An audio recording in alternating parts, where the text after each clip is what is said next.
वर्षों से भारत अपने पड़ोसी देशों की मदद करता आया है। मोदी सरकार ने तो अपनी विदेश नीति के तहत पड़ोसी देशों पर काफी ध्यान दिया। आर्थिक और राजनीतिक संकट से जूझ रहे श्रीलंका और नेपाल की तो भारत ने खूब मदद की, लेकिन इन दोनों ही देशों ने चीन के बहकावे में आकर कई बार भारत से गद्दारी की। हाल ही में वामपंथियों के समर्थन से बनी नेपाल की नई सरकार ने साल के पहले ही दिन भारत के साथ गद्दारी की। नेपाल की नई सरकार ने चीन द्वारा बनाए गए इंटरनेशनल एयरपोर्ट का उद्घाटन किया, लेकिन सिर्फ एक ही दिन में नेपाल को भारत से गद्दारी की सजा भी मिल गई और कर्मों का फल भी।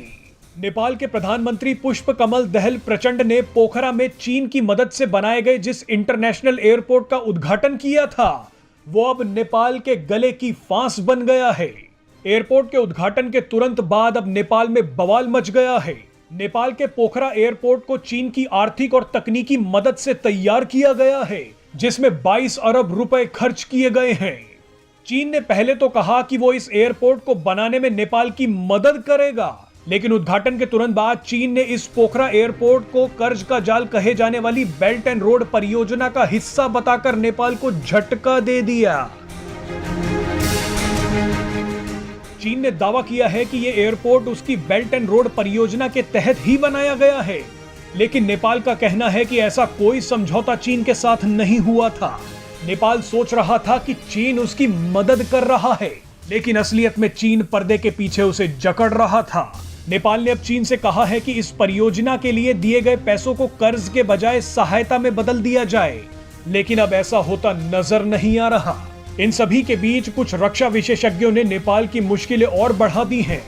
एक्सपर्ट्स ने कहा है कि अगर भारत ने इस प्रोजेक्ट से किनारा कर लिया तो अरबों रुपए में बना ये ड्रीम एयरपोर्ट नेपाल के लिए सफेद हाथी साबित हो जाएगा। एक्सपर्ट्स ने कहा है कि नेपाल ने इसे इंटरनेशनल एयरपोर्ट तो बता दिया है, लेकिन यहाँ अंतरराष्ट्रीय उड़ानों के आने का दूर दूर तक आसार नहीं दिख रहा है।